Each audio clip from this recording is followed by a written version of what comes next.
বিএনপির চেয়ারপারসন বেগম খালেদা জিয়ার কাছ থেকে ঈদের উপহার পেয়ে অনেক খুশি হয়েছেন ৩৫ মণ ওজনের গরু কালো মানিকের মালিক পটুয়াখালীর মির্জাগঞ্জ উপজেলার কৃষক সোহাগ মৃধা।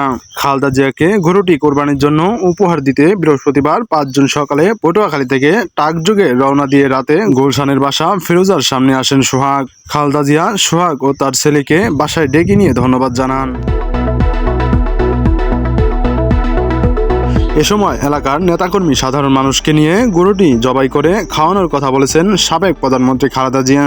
গরু উপহার দিতে আসা সোহাগ মৃধা ও তার ছেলেকে গুলশানের বাসায় আপ্যায়ন করেন, পাশাপাশি ঈদ উপহারও দেন। খালেদা জিয়ার বাসা ফিরোজা থেকে বের হয়ে সাংবাদিকদের প্রশ্নের জবাবে মধ্যরাতে সোহাগ মৃধা বলেন, আমি অনেক খুশি। প্রিয় নেত্রী বেগম খালেদা জিয়া আমাকে ও আমার ছেলেকে বাসায় ডেকে নিয়ে কুশল বিনিময় করেছেন।